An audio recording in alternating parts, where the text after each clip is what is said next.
Hello प्यारे बच्चों, तो स्वागत है आपका आज अलंकार की दुनिया में। तो आज बच्चों हम आपके लिए लाए हैं हिंदी ग्रामर का एक नया टॉपिक अलंकार। आइए बच्चों बात करते हैं अलंकार क्या होता है। तो हम सभी लोग कपड़े पहनते हैं, ज्वेलरी पहनते हैं सुंदर दिखने के लिए। ठीक उसी तरीके से प्यारे बच्चों, अगर आपको हिंदी पोएम, हिंदी काव्य अगर आपको अच्छा दिखना है, सुंदर हिंदी काव्य को अगर आप सुंदर देखना चाहते हैं, तो वहां पर जो अलंकार होते हैं वो काव्य की सुंदरता बढ़ाते हैं और कविता की सुंदरता बढ़ाते हैं। तो काव्य और कविता की सुंदरता बढ़ाने वाले जो आभूषण होते हैं वो कोई सोना और चांदी नहीं है, वो अलंकार है प्यारे बच्चों। तो आइए सबसे पहले हम लोग अलंकार की परिभाषा को देखते हैं और फिर धीरे धीरे अलंकार कितने प्रकार के होते हैं एक एक करके उसको बारीकी से एक्सप्लेन कर रहे हैं बच्चों। तो देखिए बच्चों, परिभाषा क्या कहती है अलंकार की? परिभाषा ये कहती है अलंकार का शाब्दिक अर्थ है आभूषण। अलंकार का शाब्दिक अर्थ क्या है बच्चों? आभूषण। जिस प्रकार सुवर्ण यानी सोना आदि के आभूषणों से शरीर की शोभा बढ़ती है, उसी प्रकार अलंकारों से काव्य की शोभा बढ़ती है। ठीक है, जैसे कि मैंने बता भी दिया आपको कि जिस तरीके से आभूषण पहनने से किसी भी व्यक्ति की सुंदरता या शोभा बढ़ जाती है, ठीक उसी तरीके से जो अलंकार होते हैं वो काव्य की या कविता की शोभा बढ़ाने का काम करते हैं। तो अलंकार के कितने प्रकार होते हैं बच्चों? अलंकार के दो प्रकार होते हैं, एक शब्दालंकार और एक अर्थालंकार। शब्दालंकार के कितने प्रकार होते हैं? अनुप्रास अलंकार, यमक अलंकार और श्लेष अलंकार।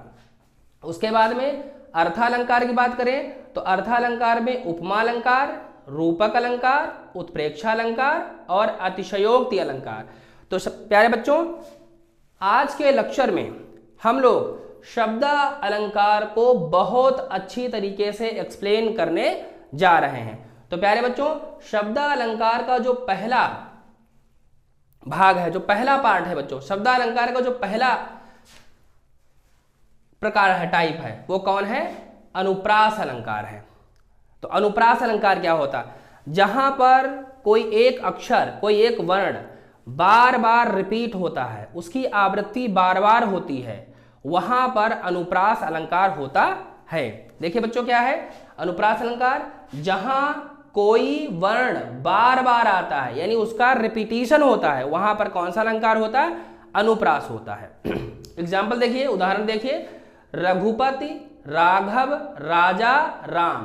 तो यहां पर देखिए रघुपति में भी रा है, राघव में भी रा है और राजा में भी रा है और राम में भी रा है। तो इसका मतलब यहां पर जिस वर्ण की पुनरावृत्ति हो रही वो कौन सा है?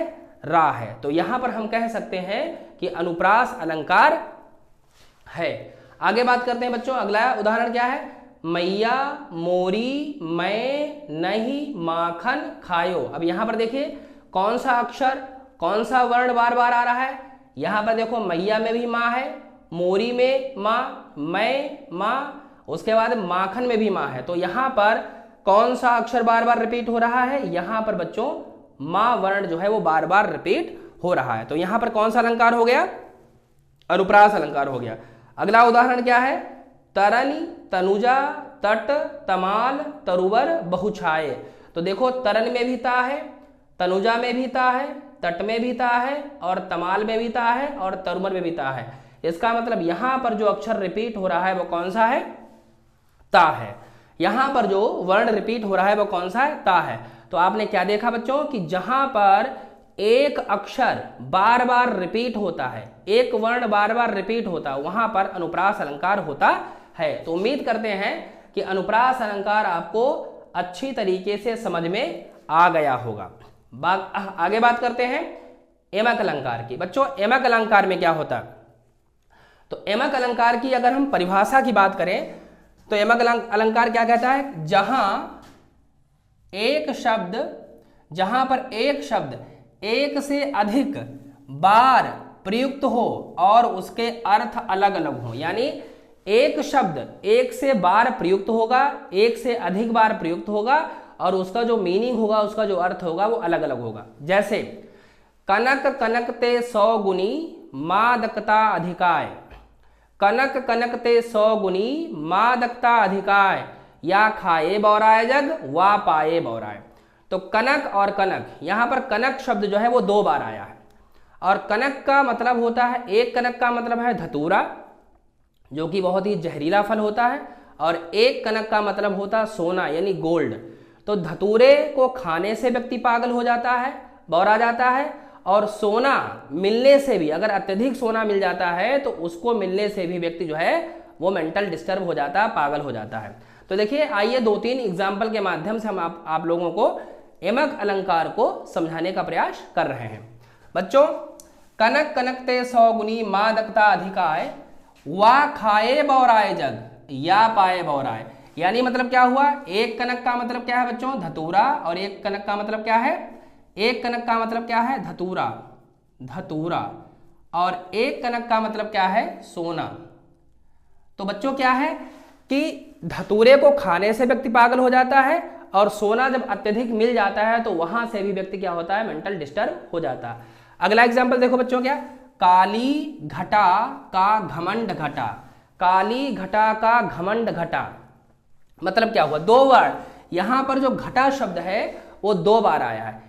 एक घटा का मतलब है मेघ, मतलब क्या हुआ, बड़े काले काले मेघ आए, ऐसा लगा कि ये बिल्कुल उलट पुलट कर देंगे, धरती पूरा डुबो देंगे, लेकिन वो डरावने मेघ थे, बारिश नहीं हुई है, ऐसे ही चले गए, यानी उनका घमंड क्या हो गया, चकनाचूर हो गया।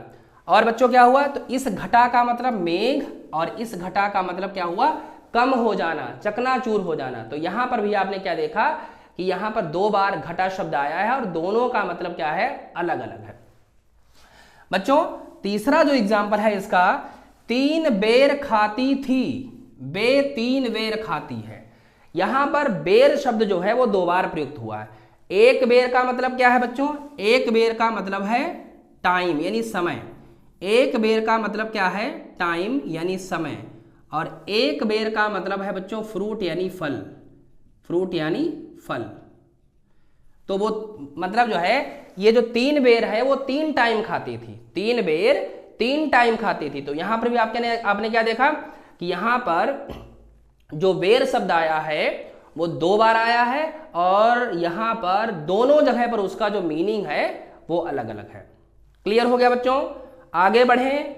चलिए बच्चों, अब आप देखिए, अनुप्रास हो गया, यमक हो गया, अब हम बात करते हैं बच्चों श्लेष अलंकार की तरफ।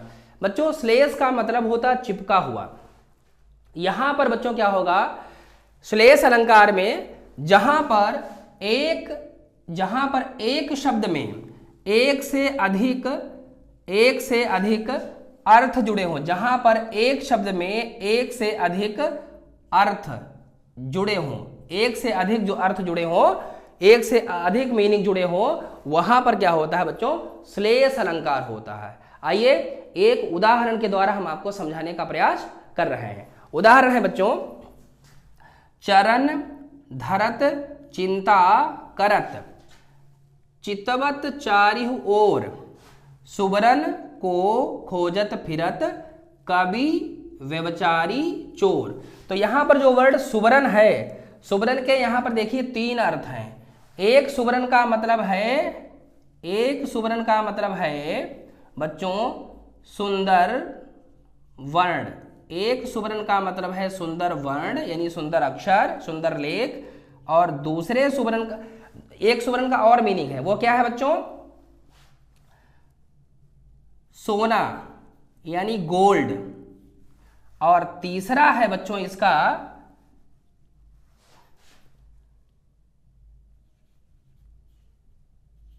सुंदर कन्या, सुंदर कन्या सुंदर कन्या। इसको हम आगे पीछे थोड़ा लिख लेते हैं बच्चों।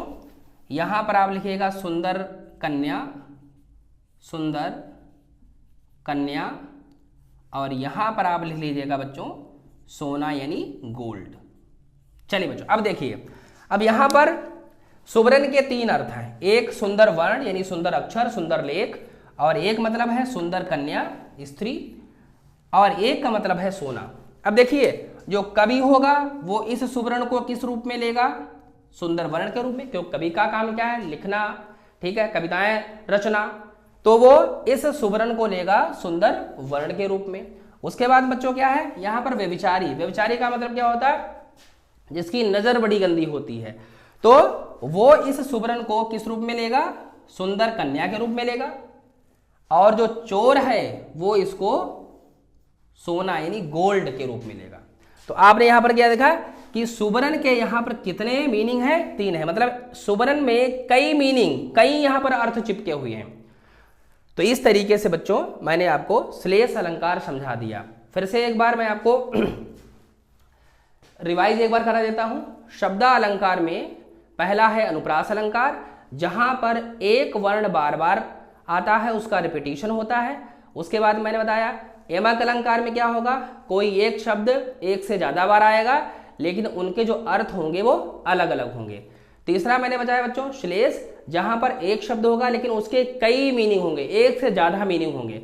तो इस तरीके से बच्चों हमने आपको शब्दालंकार पूरी तरीके से समझा दिया है। उम्मीद करते हैं आपको शब्दालंकार बहुत अच्छी तरीके से क्रिस्टल क्लियर हो गया होगा। बच्चों अगले वीडियो में हम आपको अर्थालंकार को एक्सप्लेन करेंगे, उसके हर एक पार्ट को समझाएंगे बच्चों आपको अच्छी तरीके से। तब तक के लिए आप सभी को नमस्कार।